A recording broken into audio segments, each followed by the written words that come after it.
Hey guys, be sure to like and subscribe. Today I want to talk about a different subject than what we normally talk about here. Usually I don't talk about relationships too much on here. And today I'm going to talk about just kind of, you know, mix up the basket a little bit, and we'll just go with the flow today. I just thought it'd be kind of a fun subject to talk about. And usually we don't talk about it. And don't worry guys, this isn't going to be like a regular subject on here or anything.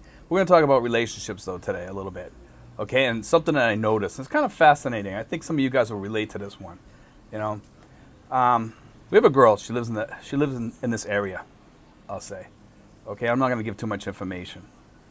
But one thing I noticed was, a while back, she started talking crap about her boyfriend. And I was like, well, that's unusual because her boyfriend barely says boo to anybody. Like, he's probably one of the best guys you can meet. He's very quiet, stays by himself, looks out for the kids, and just probably one of the nicest people you could meet. Just doesn't bother anybody. Harmless. It's the best way to put it for this guy. And I noticed this lady, she's going around, she's bad-mouthing this guy and saying, he does this and he does that and he doesn't, and yet I'm seeing just the opposite with him. So I'm like, what's going on with that? And one thing I noticed was, from my life experience, is this. When a girl's getting ready to move on, what they try to do is they try to get their support system ready. They try to get all the friends that the couple has over to her side, so she has the support system and he has nothing. And it doesn't matter if the guy did anything or not, but the girls tend to try to do that a little bit. And I'm not saying all people like this. I'm not saying all Filipinos like this. This is a trait from around the world. And it's not all women that do it, but it's a lot that do it, okay? And men tend to do it a little bit too. It goes both ways sometimes. So I mean, but on this here, I noticed that the girl was really bad-mouthing this guy. I'm saying, and this guy's working like 10, 12 hours a day, 6 days a week, always gone. When he is home, he's taking care of the kids, and he seems like a really like a very loving person, like a very nice guy. And whenever I know, I've gone through stuff like that before. It just kind of bothered me when I saw that. I was like, gee, that reminds me of a few times. You know what I mean? I was like, not that I'm not like a bad flashback or something like that, but I was like, wow, And I was looking back and I was saying, geez, I can remember when I went to a relationship and all my friends disappeared. And I was wondering why they were all, I was actually married at the time.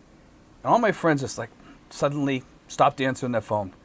And it was for about 2 or 3 months. And I kept calling people and, nobody was answering. I started noticing people were getting kind of cold towards me when I was at get-togethers with family and so-called friends of the family, But I noticed I was starting to get phone calls at the house.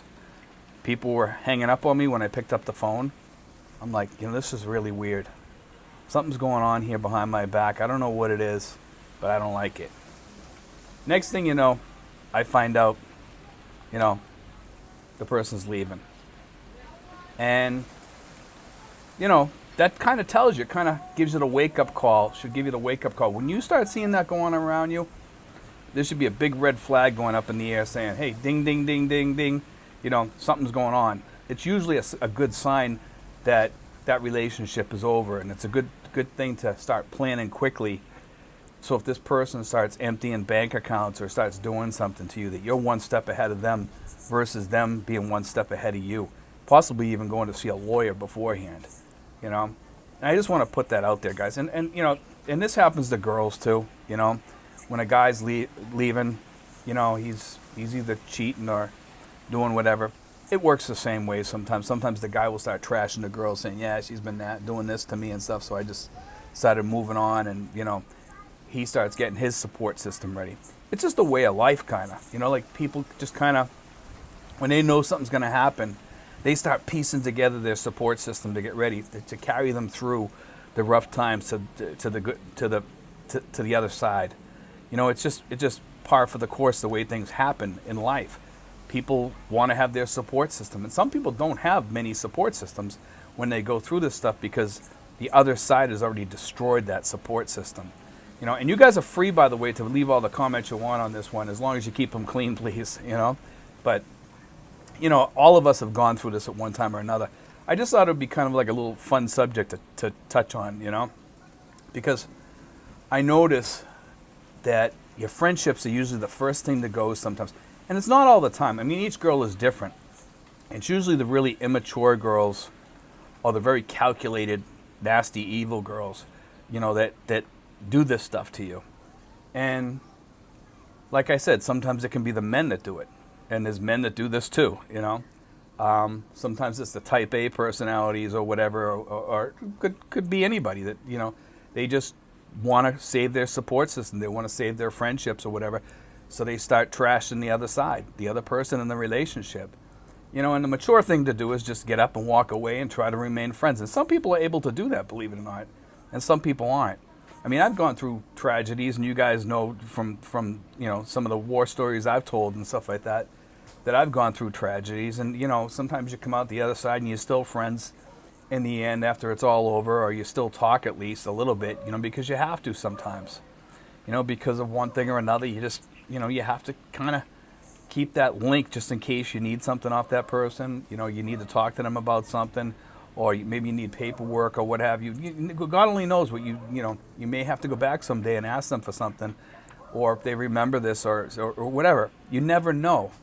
You know, so I believe in keeping relationships, you know, as good as they can be.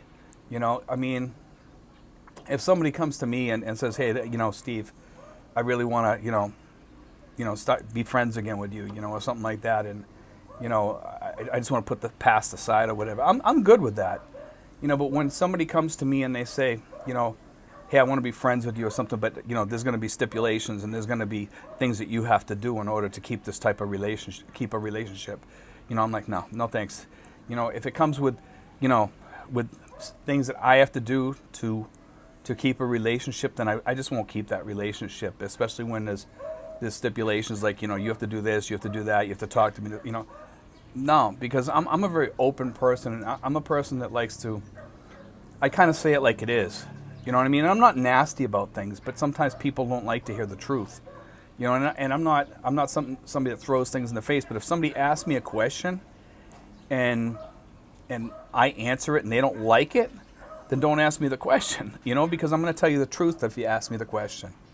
You know, and that's the thing. Sometimes people can't handle the truth. They just can't handle the truth, unfortunately, you know. But I just thought this would be kind of a cool subject to touch on. And maybe some of you guys might want to throw out some of your war stories or something like that on here. And it'd be kind of cool to hear some of those, you know.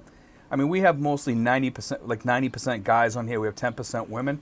And maybe some of the women out there would like to throw their war stories out there, whatever. It'd be kind of interesting to hear those too, you know, or their take on this, you know. And like I said, it's both sides. It's not one side, it's both sides. But it's just kind of a cool subject.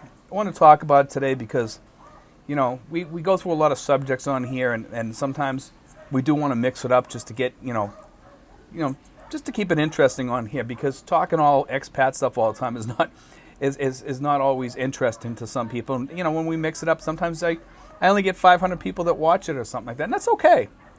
I'm okay with that. You know, but I do want to, you know, kind of bring in some other people in here once in a while. Maybe talk about some other different, you know, other subjects out there. And I know some of the guys out there really love to see those subjects. And also, guys, once we get out this ECQ, we're also going to be traveling around again and showing things, and, you know, going on trips again, and taking you places, and going up to Manila and showing things in Manila, and having some really fun times out there to show you guys. And those days are coming, hopefully soon, guys. I hope this ECQ is over so we can get out there traveling and start showing you guys things, showing rentals, showing things like that, you know. But anyway, guys, remember to comment on this one. I'd really appreciate your comments on this, guys. But anyway, guys, God bless. Take care.